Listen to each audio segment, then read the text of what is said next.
penktadalį su klientu susimetus penktadalį savo visų pajamų atiduoti būtent valstybė. Įsivaizduoju, kokia aš esu ypatinga su savo verslu. Žinai, mes apie PVM taip kalbam rimtai susėdusios, žinai, nes tokia rimta tema ir visada verslai labai ko bijo smulkus verslai, tai peržengti tos ribos. Šiandien 25, ne? Tai kiek čia plauktų metelių? Aš užsimsiu už galvos. Taip. Papildomai. Taip. Tai čia jau yra isterija. Jeigu tokio žaidimo taisyklės yra Lietuvoje, tai žaidžia. Kodėl jie taip elgiasi įguliai ir blogai? Atsimeni gal tą tokį bairį, kur 1 litas lygu 1 eurui, visi juokiasi, nebejokinga. Nebejokinga.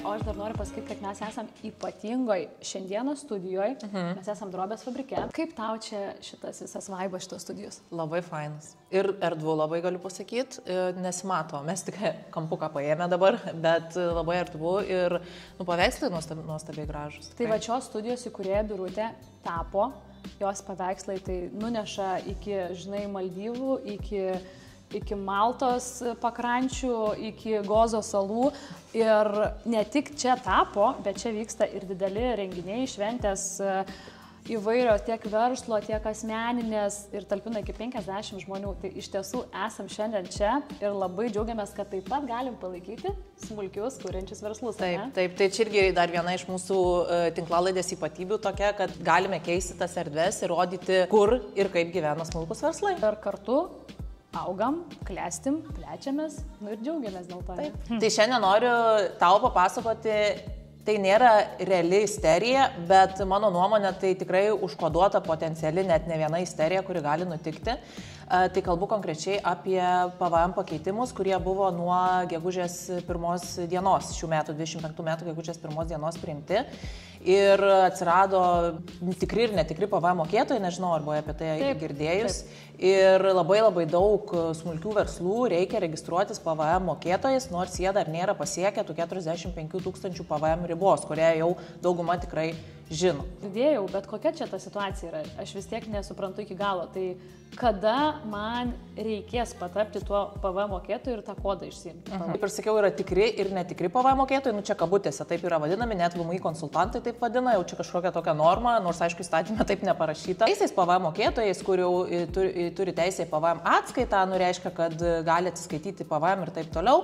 Tai iš esmės nieks labai nepasikeitė, yra ta pati 45 000 eurų riba, plus yra, jeigu perki iš S šalių prekes, už 14 000. Tai viskas tas pats, tik kas pasikeitė, kad dabar 45 000 eurų riba yra skaičiuojama ne per 12 paeiliui einančių mėnesių, o per kalendorinius metus. Taip. Tai va tokia naujiena, tai čia per daug tų pokyčių nėra, apart ta skaičiavimo tvarka. Tai čia tie, kurie čia jau yra tikrieji PVM mokėtojai. Čia tie tikrieji, jo. Tie, kur tą kodą PVM turi nuolatos. Taip. Tikrieji PVM mokėtojai. Taip. Ir yra dabar netikrieji, tai jie irgi turės kodą nuolatos. Tai kas dabar turi išsimti, tapti tais netikraisiais? Tai tada, kai perkam paslaugas iš ES šalių ar kitų trečiųjų šalių, arba kai tiekiam paslaugas į ES šalis. Reiškia, kad ten kažkokia Lenkijos įmonė išrašo sąskaitą mums už paslaugas, kaip pavyzdys. O kodėl taip yra?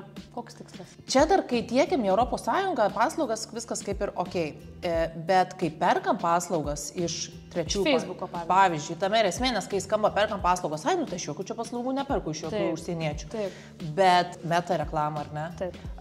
Įvairios programėlės reikia žiūrėti irgi, ar yra gaunamos, reikia vis laik žiūrėti į sąskaitas ir ar į sąskaitą yra apmokestinta PVM ar ne. Tarkim, man išrašo meta sąskaitą, ten nėra, neapmokestinta yra PVM, reiškia, aš PVM turiu mokėti Lietuvoje. Tai šitas buvo visada, čia įgytos ir gegužės 1 šitas viskas. Tai čia va tas netikras ir skaitosi jau PVM mokėtojas? Iki gegužės 1 reikėjo mokėti, tarkim, perku meta reklamą, moku PVM Lietuvoje, pati deklaruoju, moku. Čia nesvarbu, ar aš uždirbu 1000, ar 10 000, ar 100 000. O dabar nuo gegužės 1 yra, kad, tarkim, perku meta reklamą, man taip pat reikia registruotis netikrų PVM mokėtojų.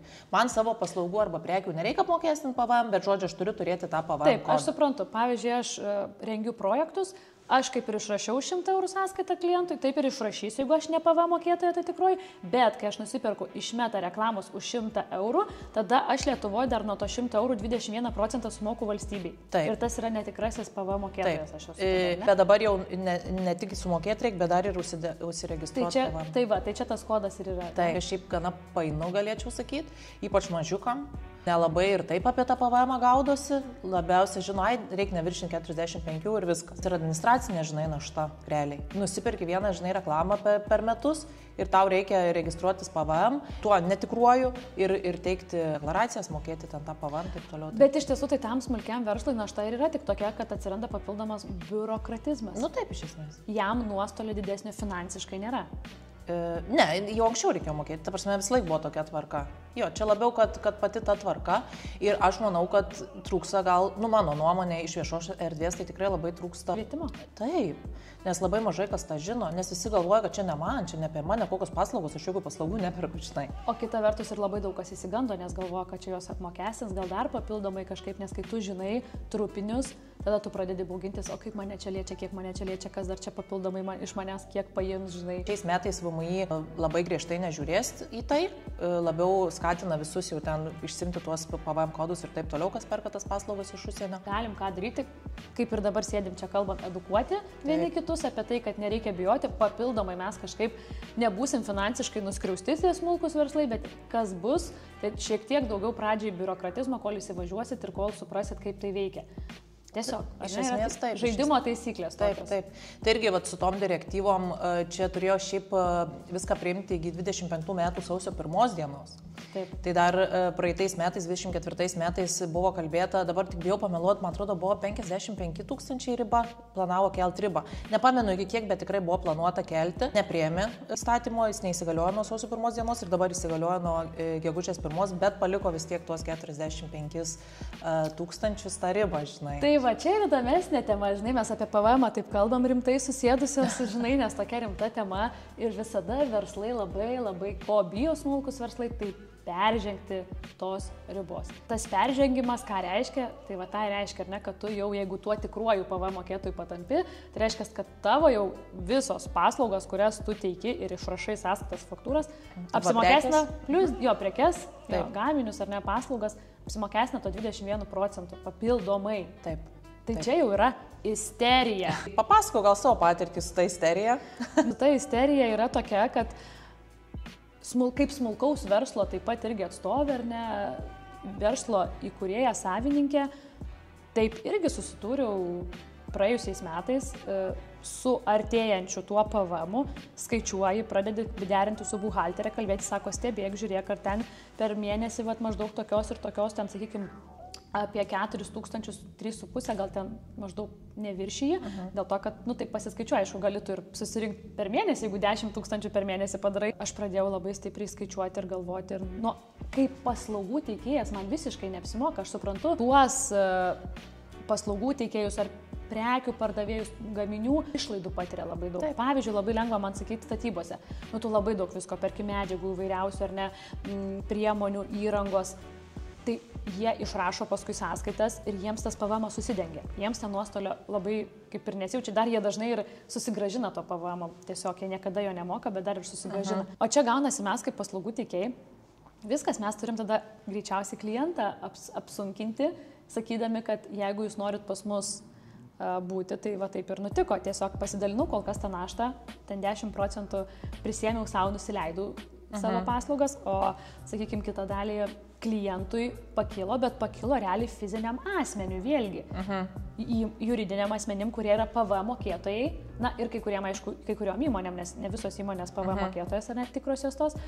Tai ir dabar gaunasi taip, kad kas mano atveju, tai man yra rizika, kad dalis klientų jau eis nebe pas mane fizinių ypatingai asmenų, o rinksis kažkokias kitas rinkoje alternatyvas. Tai yra laiptelis, kaip aš savo buhalterį, žinai, sakau, ką man daryti, sakau, aš nenoriu 5% pinigų klientui apsunkinti arba susimažinti pati savo paslaugas, kai rinkoje infliacija, kainos kyla, ta riba 45 000, kaip tu sakai, nekyla, nežinau, kiek ten, turbūt metų, 10, 15. Tai manau, čia dar po to paliesim tą temą, bet dar norėjau irgi ką paantrinti. Dažniausia plius minus viskas susidengia ir tas PVM nėra toks skaudus ir kitą kartą net nepasiekus 45, kiti registruojasi iš karto jau steigdami įmonės, nes jiems tiesiog apsimoka būti PVM mokėtojais. O paslaugų tiekėjai čia yra tie tokie labiausia... Nuskriausti. ir jie daugiausia turi sukt galvą, ypač kai tas paslaugas teikia galutiniam tam, fiziniam asmenim, galutiniam tam vartotojui. Taip. Tarkim, ten kokios buhalterinės paslaugos, jeigu teiki įmonėm, kuri irgi yra PVM mokėtojas, tai viskas kaip ir okei. Štai va sako, na gerai, tai tada tavo klientai, turi būti įmonės, bet yra programų pas mus, tokių programų, kur fizinis asmuo yra. Ir jisai, tiesiog turi prisijimti tada tokį irgi suvokimą, kad mes komandoje abu turim atiduoti valstybei. Papildomai čia kaip juokiamės su klientais, bet ką reiškia tas pridėtinės vertės mokestis, ką tas PVM reiškia? Aš dirbau tiek pat, aš dirbau taip pat, mano darbo kokybė buvo ta pati, atėjau kitos ribos, ką aš čia pasidariau, fancy verslas viršys 45. Kodėl mano klientai turi papildomai tą 21% sumokėti man, o paskui aš valstybei perduoti. Todėl, kad kaip čia koks šitas tos pridėtinės vertės mokesčio žalumas, kaip tu manai šiaip iš savo perspektyvos kaip verslo savininkė? Man tai apskritai tas dėl tos ribos, tai aš nepatingėjau, vakar, kai ruošiausi laidai, nepatingėjau paieškoti. Nes tikrai, aš atsimenu, nes jau dirbau, kai atėjo 2015 metai ir vertėsi litai į eurus, kad čia buvo ta pati PVM riba, ta prasme, tie 45. Jo, tada tikrai, ir aš galvoju, o kaži kada, ta prasme, buvo, nes buvo 155 000 litų ir galvoju, nuo kada yra ta riba, realiai, kuri dabar yra, tai nuo kada jinai yra. Tai jinai yra nuo 2012 metų sausio 1 dienos, tai mes turim šiandien 25, ne, tai kiek čia lauktų metelių. Aš užsimsiu už galvos. Taip, buvo PVM riba pakelta iki 155 000 litų, po to 15 metais jinai buvo konvertuota į 45 000 eurų ir 25 metų birželio mėnesį mes turim tą pačią PVM iš esmės ribą. Kodėl jie taip elgėsi įžūliai ir blogai? Atsimeni gal tą tokį bairį, kur 1 litas lygu 1 eurui, visi juokėsi, nebejokinga. Nebejokinga. Net jau kaip ir turbūt dabar jau gaunasi, kada. Net nebelygo jau. Realiai tikrai pasikeitė situacija labai stipriai ir tikrai galėjo būti pasiekta ta PVM riba, tie 155 000 eurų, ar ne? O dabar tos 45 000, tai čia nėra kas iš vis pasiekti. O tu matai jų pasiteisinimus, kodėl jie palieka tą ribą? Kodėl palieka tą ribą 45, nes infliacija... Aš manau, kad renka, kad būtų surinkti pinigai į biudžetą, žinai. Taip, aš taip pačiai.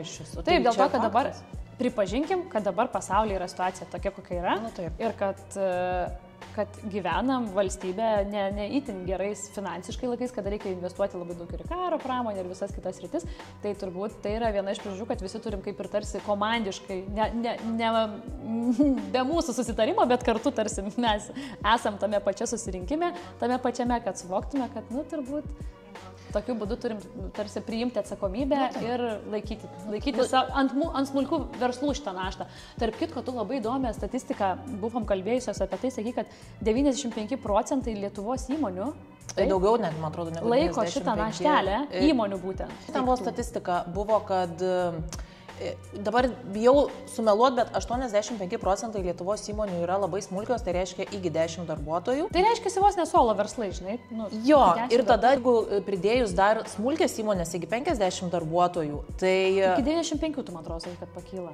Man atrodo, kad jeigu nedar daugiau, žinau, kažkas tokio. Plius minus, supranta žmonės, kad plius minus kalbam, bet tai 95% įsteigtų įmonių Lietuva yra smulkus verslas. Iki 50 darbuotojų, ne? Iki 50 darbuotojų. Nuo 10 iki 50. Nuo 0 iki 50 darbuotojų. 95%. Tai yra tai, ką turėtų puoselėti, gerbti, mylėti. Ir ten aš tai manau, ar 5 ar 60 000 ta riba. Aišku, biudžetą tai kai suplaukia iš tų 95% įmonių, ten ar neaišku, ne visas jos PVM mokėtojai, tikrai ten daug kas su individualia veikla dirba, bet tas, kas ir su individualios veiklos pažyma dirba, tai irgi PVM mokėtojai dalis jų yra. Taip yra ir taip iš esmės. Tai dėl tos ribos, tai tokia ta situacija, tai yra tokia, kokia yra. Taip pat buvo užregistruotas visai neseniai Seime siūlymas kelti PVM ribą iki 22%. su intencija, Nuostabu. kad vartojimą apmokestinti. Bet kaip ir tu sakai, tu esi tokioje situacijoje, kur šiaip nevartojimas apsimokestino tavo verslas, ne? Nu taip. Nu, realiai. Taip. Tavo pelnas. Mano pelnas apsimokestina ir tada ta visa grandinėlė. Ir aš irgi įžengiau į šitą etapą ir taip pasišnekėjom. Nu gerai, naujas žaidimo taisyklės. Pakilau kitą levelį. Pridėtinė vertė. Kam? Nu kaip ir niekam. Valstybė tik tai pridėtinė vertė, nes iš mano šito dabar verslo jie 21% gaus papildomą. Aš labai džiaugiuosi, kad aš galiu, kaip smulkus verslas, 5% su klientu susimetus 5% savo visų pajamų atiduoti būtent valstybė. Įsivaizduoju, kokia aš esu ypatinga su savo verslu. Iš tiesų, tai ir visi jūs, tie, kurie taip darot, žinokit, kad jūs esate mega ir galite eiti tikrai prie Seimo, pasakyti, kad su tokiam, žinai, pasidarysim tokias lentelės, keisim, mes faini, mes atiduodam 5% pinigų jums, o ką jūs mums duodat, mėlyjeji? Taip. Wow, taip, nu tai tas PVM'as tokia, sakyčiau, gal biški liūdna gaida, biški linksma gaida, tokia realia gaida. Linksma, nes dabar užsidėsiu karūną ir sakysiu, kad aš išlaikau valstybę. Pradžioje šnekėjom, kaip ir sakiau, čia bus isterija labai didelė ir jinai bus iš nežinojimo. Mes labai mėgstam sakyti moralas, ar ne? Moralas, kad reikia domėtis pirmiausia labai stipriai, kad neištiktų tos isterijos, kurios tikrai yra jau užprogramuotos, aš tikrai tą matau. Ir kitas dalykas, visą laiką domėtis ir visą laiką skaičiuoti, žiūrėti ir nepamiršti tų finansų savo verslo. Šitas irgi svarbu, žinai. Labai ir svarbu labai dalintis ir ką mes darom, kalbam, šnekam. Jūs irgi kartu, mėlyjeji, klausot ir mes turim vieni su kitais kontaktuoti, pasirašyti, pasitikslinti, pasiklausti. Šiais laikais galima voiceoverį rašyti, užtruksit 1 minutę. Drąsiai mūsų klauskite, parašykit mums ir žinokit, kad mes esame būtent tos, kurios su ta laida ir norim padėti, kad tos jūsų istorijos ir liktų istorijom, o ne isterijom, nes... Sėkmingom istorijom. Taip, sėkmingom istorijom ir iš tiesų tom, kurios augina. Taip, ateini iki to laiptelio, iki to PVM laiptelio, kaip tu sakai, bet tiesiog, kad tu ateitum su žinojimu, kad tu turi irgi toliau augti. Nebijoti, ar ne, gal augti, aš turiu kitą strategiją pasirinkti, kitus žingsnius. Taip, jeigu tokio žaidimo taisyklės yra Lietuvoje, nu tai žaidžiam. Reikia žaisti, taip. Pabaigiam šitaip, ne? Ok, atsipalaiduojam. Ir važiuojam.